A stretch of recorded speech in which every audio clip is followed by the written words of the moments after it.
Literal ka ba ng itsura nito dati? Puro basura lang ito. Ganda na ngayon. Buti at na-action na.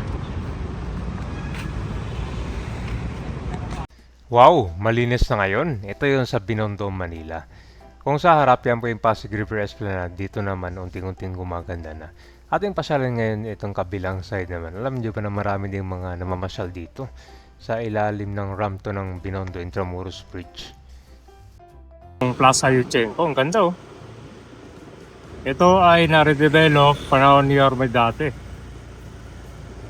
Literal ka ba ng itsura nito dati? Puro basura lang ito. Ganda na ngayon. Ang pupunta natin dun sa kabila. Pinakita ko lang sa inyo to. Sa harap lang kasi ito ng Pasig River Esplanade dyan. Oh. Kapag nakaupo kayo dito, tsaka kapag namasyal kayo dito, ang matatanaw nyo, itong Pasig River Esplanade. So hanggang phase 4 na yan, papuntang Arroceros Park. So, ang ganda oh. Bukod sa Esplanade Cabayan, ito yung unang na-redevelop to. Dating tambaka lang to ng basura eh. Ngayon ko na siya isang pasyalan. Maganda ito, may mga iba't ibang species ng mga puno. May mga bench at saka concordiado ito. Alright, so nandito na tayo. Ito po yung ilalim ng Binondo Intramuros Bridge. Oh. Ano itong ilalim? Develop pa no? Marami kasi mga estudyante na pa-practice dito eh. Yung na-develop nito, yung part ng Intramuros lang.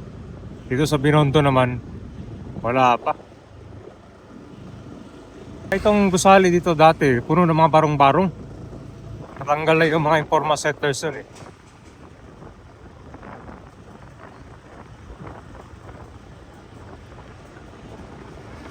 Wala pa na-develop dito, di ba? Kumpara mo dun sa area ng Intramuros. Oh.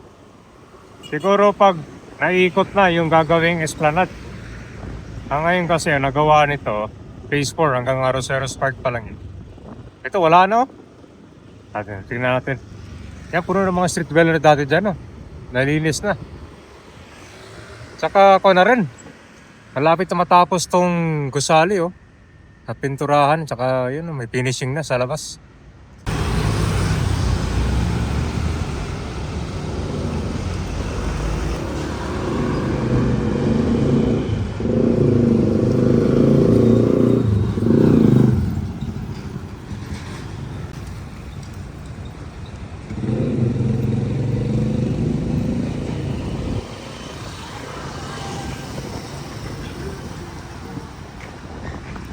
Wala na, dati tinatambak pa yung mga basura dito.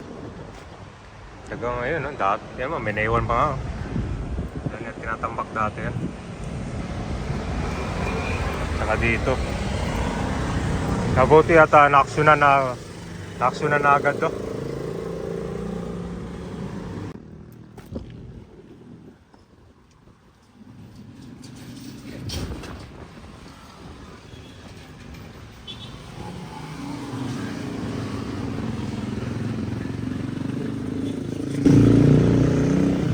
Kung di pa na-aksyonan to, baka maging kwanto, dugyot.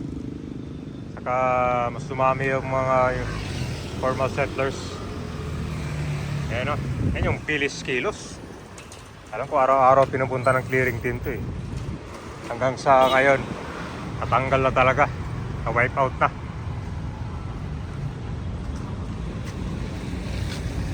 Ayan, puro mga itchas din yan. Buti at na-action na. Ito pala yung resulta niya. The First National City Bank of New York. Ito pala yung gusali niya. No? Ganda na pala ng finish. May ibang disenyo niya. Parang nasa ibang bansa ka.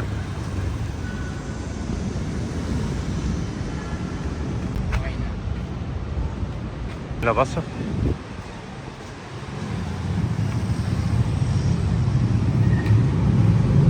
Naging tambayan na lang ito ng mga informal settlers eh.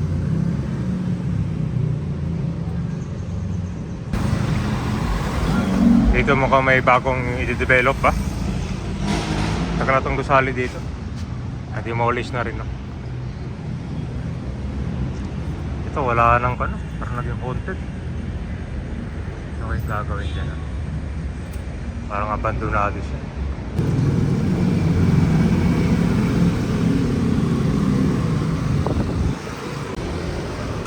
Tignan mo itong ginawa sa viewing platform dito, binaboy oh.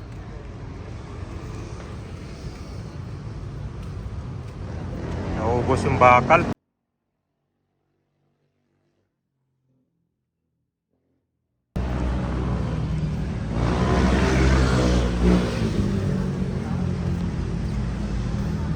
Pwede ka nang dumaan dito eh. Sayang yung pinaganda dito. Ito yung China Philippines Friendship Garden. North viewing platform. Sa kabila meron din sa kabila. Yan yung south viewing platform naman. So dito naubos yung mga bakal. Yung view mo, yung Binondo Intramuros Bridge.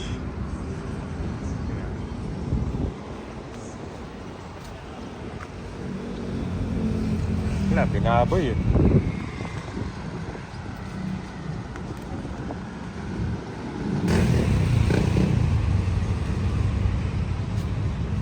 Kaya mo, ganda-ganda ng view mo yun sa likod. Pasig River Esplanade. Tapos dito, inubos lang. Ngayon, yung next phase kasi niyan, Aros Park papunta sa may Ayala Bridge na yun. So, meron daw balita kung matutuloy, iikot na yan siya dito pabalik. So, possible dito sa area ng Mela de la Industria naman yung gagawing esplanade. Hopefully kasi maraming kailangan ayusin dito tulad na lang itong bangketa dyan, yung ilalim ng Jones Bridge. Tapos doon naman sa kabila dito, maraming mga estudyante yung pa-practice dyan, kaya lang hindi siya na-develop eh. So abangan natin yung next ano. I'm sure sa mga nakapasal dyan, talaga masasabi mong malaking tulong, diba? Dating malungkot na yung lugar na yan eh.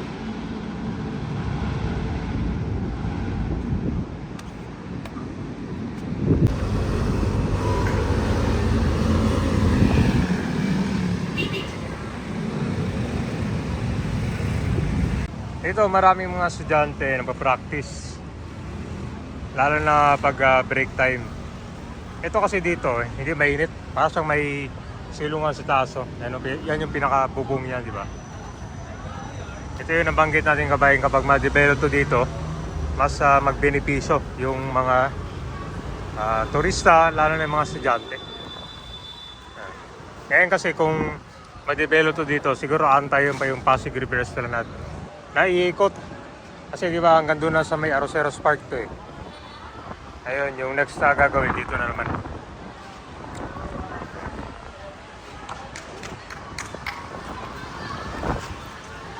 Ito, ito kasi mas malawak eh. Di masyadong mainit.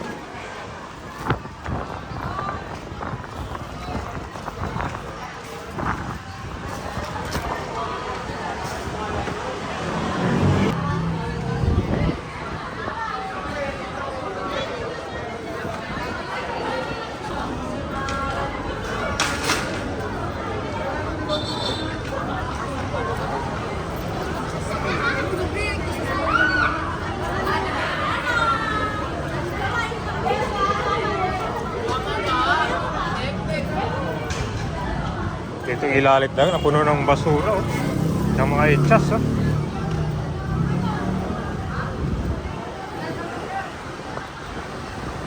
Ayun, ginawa siyang tulugan oh.